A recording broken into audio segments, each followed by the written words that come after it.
Plastic বুটলিব plastic ৰিক্সাই আৰু তেনে ধৰণৰ এটা কাৰবাৰে হ'বলৈ গৈ আছে ৰাজধানী চহৰ গুৱাহাটী মহানগৰীত। সততে আমি দেখোঁ যে বিভিন্ন প্ৰকাৰে গুৱাহাটীৰ আৱৰ্জনা মুহূৰ্তত সংগ্ৰহ কৰি আছে বিভিন্ন বাহনে, কিন্তু তেনে এটা পৰ্যায়ৰ মাজতে কিন্তু এইবাৰ এটা আমি ব্যতিক্ৰমী দৃশ্য দেখিবলৈ গৈ আছোঁ, যি দৃশ্যই এই মুহূৰ্তত প্ৰতিগৰাকী দৰ্শকৰে আকৰ্ষণ কৰিব তেওঁলোকৰ দৃষ্টি।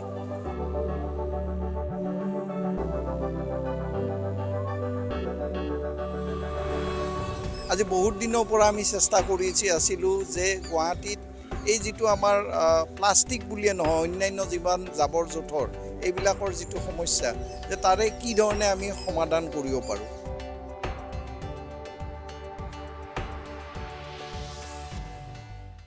প্ৰাইড গ্ৰুপৰ অধীনত গুৱাহাটীত আৰম্ভ হ'বলৈ গৈছে এই এটা বিশাল কাৰ্যসূচী আৰু সততে প্ৰাথমিক পৰ্যায়ত এই দুখন বাহন তেওঁলোকে এই মুহূৰ্তত নিৰ্মাণ কৰি উলিয়াইছে, য'ত আপোনালোকে দেখিবলৈ সক্ষম হ'ব সাধাৰণ কেইখনমান ৰিক্সা আৰু ৰিক্সাৰ ওপৰত তেওঁলোকে পেলনীয়া সামগ্ৰীৰে তেওঁলোকে ইয়াৰ ওপৰ অংশটো প্ৰস্তুত কৰিছে। তাত মই ডাষ্টবিনো দেখিবলৈ সক্ষম হৈছোঁ আৰু আনফালে ভিতৰত যদি আপুনি চায় তেতিয়াহ'লে আৱৰ্জনা বুটলি এই মুহূৰ্তত এই প্লাষ্টিকৰ ৰিক্সাই প্লাষ্টিকেৰে এই মুহূৰ্তত ভৰি পৰিছে। আৰু এই মুহূৰ্তত মোৰ লগত উপস্থিত আছে এই প্ৰাইড গ্ৰুপৰ সঞ্চালক প্ৰদীপ কুমাৰ ডাঙৰীয়া, আৰু তেখেতৰ সৈতে মই দুআষাৰ কথা জানিবলৈ চেষ্টা কৰিম, কাৰণ এটা ইউনিক তেওঁলোকৰ মনোভাৱ, যিয়ে প্ৰকল্প গুৱাহাটী মহানগৰীত অচিৰে আৰম্ভ হ'বলৈ গৈ আছে। মন্ত্ৰীৰ সৈতে এই মুহূৰ্তত আপোনালোকৰ চুক্তি হৈ গৈছে আৰু গুৱাহাটীখনক পৰিষ্কাৰ কৰাৰ ক্ষেত্ৰত আপোনালোকৰ কি অৰিহণা থাকিব? নমস্কাৰ। পোনপ্ৰথমে মই সমূহ ৰাইজক ধন্যবাদ জনাইছোঁ, আপোনালোককো ধন্যবাদ জনাইছোঁ। আজি বহুত দিনৰ পৰা আমি চেষ্টা কৰি আছিলোঁ যে গুৱাহাটীত এই যিটো আমাৰ প্লাষ্টিক বুলিয়ে নহয় অন্যান্য যিমান জাবৰ জোঁথৰ এইবিলাকৰ যিটো সমস্যা, যে তাৰে কি ধৰণে আমি সমাধান কৰিব পাৰোঁ। যে তাৰে কাৰণে আমি চেষ্টা কৰিছিলোঁ যে যিমানখিনি ৱেষ্ট পিকাৰ্ছ আছে সেইখিনিক লৈ, কাৰণ তেওঁলোক কেতিয়াও তাৰমানে অৰ্গেনাইজড ৱেত নাই, গতিকে আনঅৰ্গেনাইজড ৱেত থকাৰ কাৰণে আমাৰ কামখিনি নহয়। সেইকাৰণে সেইখিনিক অৰ্গেনাইজ কৰি আমি এখন কোঅপাৰেটিভ বনোৱাৰ কাৰণে চেষ্টা কৰিছোঁ। আৰু সেইটো কাৰণে যোৱা প্ৰায় এবছৰতকৈ অধিক কাল পিক্সেৰা গ্ল'বেল বুলি এটা ইণ্টাৰনেশ্যনেল অৰ্গেনাইজেশ্যন, তেওঁলোকে পেপচিকো ফাউণ্ডেশ্যন ইণ্টাৰনেশ্যনেল, তেওঁলোকৰ ছাপোৰ্টত ইয়াতে কেইবাধৰণে আমি কাম কৰি আছিলোঁ। আৰু তেওঁলোকৰ পিছত আমি এই কোঅপাৰেটিভ এখন বনোৱাৰ কাৰণে চেষ্টা কৰি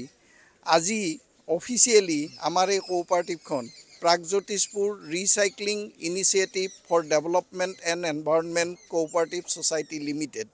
এই কোঅপাৰেটিভখনৰ ৰেজিষ্ট্ৰেশ্যন খুব সুকলমে হৈ গ'ল। আৰু আজি অফিচিয়েলি আমাৰ মাননীয় মন্ত্ৰী ডাঙৰীয়াই তাৰ চাৰ্টিফিকেটখন আমাক প্ৰদান কৰিলে। শুভেচ্ছা জনাইছোঁ। আৰু খুব হাইটেক কাৰবাৰ দেখিছোঁ, হঠাতে খুলি পেলাব পাৰি, আৰু যি ধৰণৰ আমি JCB বা ডাম্পাৰৰ ব্যৱস্থা দেখোঁ যে পিছপিনে জাবৰখিনি পেলাই দিব পাৰি। ইয়াতে আমি কি কৰিছিলোঁ, আচলতে গোটেই কথাটো আমাৰ মেইন কথাটো আছিল যে যদি আমি প্লাষ্টিকৰ জাবৰ জোঁথৰৰ কৰিব খোজোঁ, আমি সদায় এটা চেষ্টা কৰিছিলোঁ যে এইখন খুব বেছি ডিউৰেবিলিটি যাতে হয় তেনেকুৱা এখন আমাক বাহন লাগে। বাকী বাহনবিলাকৰ কি হয়, ইয়াৰ বডিটো কমপ্লিট MS-এৰে বনোৱা যায়, আৰু সেই MS-এৰে বনালে সোনকাল মামৰ ধৰে। আৰু যিহেতু আমি প্লাষ্টিকৰ কথা কৈছোঁ, আৱৰ্জনাৰ কথা কৈছোঁ, গতিকে আমি চেষ্টা কৰিছিলোঁ যে এইখন এনেকুৱা এখন বাহন আমি বনাওঁ যিখন বাহন আমি প্লাষ্টিক ৱেষ্টৰ মেটেৰিয়েলৰ পৰা আমি বনাব পাৰোঁ। এইটো কৰাৰ ফলত কি হ'ব যে ইয়াৰ কষ্টটো কমি যাব, ইয়াৰ ওজনটো একেবাৰে কমি যাব, আৰু ইয়াৰ ডিউৰেবিলিটিটো বাঢ়ি যাব। আৰু ইয়াৰ যিটো মূল দাম, যেনেকৈ আপোনালোকে দেখিব যে এখন যদি ৰিক্সা সেইখনৰ যদি প্ৰাইচটো প্ৰায় 1.5 লাখ টকা হয়, আমাৰ এইখন ৰিক্সাৰ দাম তাৰ আধা হ'ব। আৰু ইয়াত মেক্সিমাম বস্তু আপোনালোকে দেখিব ৱেষ্ট মেটেৰিয়েলৰ পৰা বনাইছোঁ, যে ইয়াত প্লাষ্টিক বটল দিছোঁ, প্লাষ্টিক বটল তাৰ তলৰ কিছুমান পাৰ্টছো আমি প্লাষ্টিক দিছোঁ। মোৰ লগতে হীৰক আছে, হীৰকে যথেষ্টখিনি কৰি আছে, অৱনী আছে, তেওঁলোকে লাগি মেলি আমি এইখন উলিয়াইছোঁ। ৰদে বৰষুণে ইয়াৰ আয়ুস বৃদ্ধি হোৱাৰ এক প্ৰকাৰ এটা প্ৰচেষ্টা আছে। এই কাৰবাৰটো চাব বিচাৰিছোঁ কেনেদৰে এনেকুৱা যে ইয়াত এইখন অকণমান পেনেল ঠেলি দিয়াচোন, অলপ আগুৱাই দিয়া। ইয়াত এতিয়া যদি দেখে যে ইয়াত আমি দুটা পাৰ্ট কৰিম, এতিয়া হয়তো আমি এখনেই ৰাখিছোঁ কাৰণ এইখন আমাৰ প্ৰথম মডেল। ইয়াৰ পিছত আকৌ আমি নতুন মডেল কৰিম, যেনে ইয়াত এইফালেদি আমাৰ দৰ্জাখন খুলি পেলাই ইয়াত আমি প্লাষ্টিক ভৰাব পাৰিম। ইয়াৰ একেধৰণে সিটো ছাইডৰ পৰা আমি কৰিব পাৰিম। এইখন লৈ গ'ল, ইয়াত পানী পৰিলেও আমাৰ একো নহয়, কাৰণ ইয়াৰ কাভাৰটো প্লাষ্টিক, তলৰটো প্লাষ্টিক, ছাইডতো প্লাষ্টিক। প্লাষ্টিকো কিন্তু নতুন প্লাষ্টিক নহয়, ৱেষ্ট প্লাষ্টিক, পুৰণা প্লাষ্টিক। সেই একেধৰণে এইখন যেতিয়া খালী কৰিব লাগে বহুতে হাইড্ৰলিক মেথড কৰে আমি সেই হাইড্ৰলিক মেথড নকৰি ডকেট কৰিছোঁ ইয়াৰ এইটো খুলি পেলাই আপুনি এনেকৈ দাঙি দিলে ইয়াৰ বেক ছাইডটো লৈ গুচি যাব পাৰি আৰু অলপ আগুৱাই দিয়াচোন মই দেখাই দিছোঁ এইখন এনেকৈ দি দিলে ইয়াৰ মানে পিছপিনেৰে জাবৰখিনি পেলোৱাৰ এটা পেলোৱাৰ কাৰণে এইখন দৰ্জা খুলি দিলে ইয়াৰ গোটেই জাবৰটো ইয়াত ওলাই পৰিব নিশ্চয় আৰু মোৰ চকুত পৰিছে এটা খুব সুন্দৰ এটা ডাষ্টবিন যি ধৰণৰ আপুনি 20 লিটাৰৰ পানীৰ বটল সচৰাচৰ আমি এই ধৰণৰ হয় প্লাষ্টিকৰ বটল এই ৱেষ্টটোৰ পৰাই এটা এনেকুৱা বেছ লগাই পেলাই আমি এইটো কাটি পেলাই এইটো কৰিছোঁ আৰু আইডিয়াটো এইটোৱে যে এইটো আমি মানুহৰ ঘৰত দিম তেওঁলোকে যাতে তেওঁলোকৰ পুৰণা যিখিনি প্লাষ্টিক য'তে ত'তে ৰাস্তাই ঘাটে নেপেলায় ইয়াতে যাতে জমা কৰি থয় আৰু সেইটো আমাৰ ৱেষ্ট কালেক্টৰে গৈ পেলাই কালেক্ট কৰিব পাৰে তেতিয়াহ'লে কি হ'ব প্লাষ্টিক এট চ'ৰ্চ ৰাস্তাত অহাতকৈ নলাত অহাতকৈ আমি চ'ৰ্চতে যদি কালেক্ট কৰিব পাৰোঁ সেইটোৱে আমাক যথেষ্টখিনি সহায় কৰিব ধন্যবাদ আৰু এটা সুন্দৰ প্ৰকল্প এটা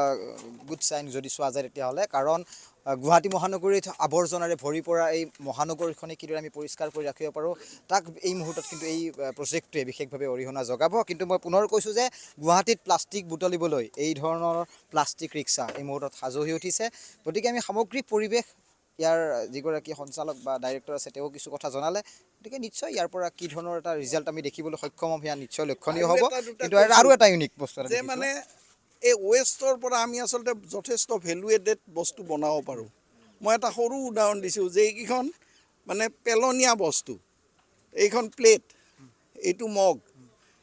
এইখনো প্লেট আৰু এই মাজত দি পেলাই আমি এইটো দি এটা জাষ্ট হেঙিং শ্ব'পিচ লাইট এটা বনাইছোঁ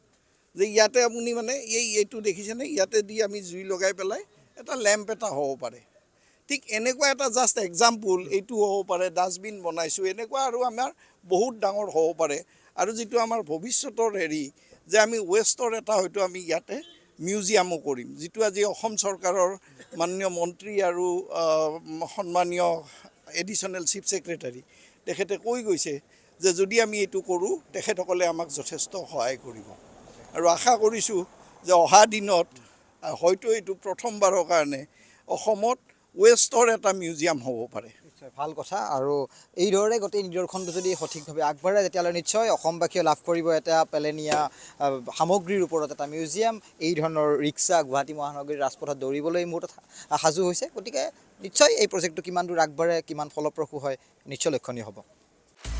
আপুনি বিচৰা বাতৰি পাব কেৱল নিউজ 18 এপত নিউজ 18 এপ ডাউনলোড কৰিবলৈ স্কেন কৰক এই QR কোড গুগল প্লে ষ্টৰতো পাব এই নিউজ 18 এপ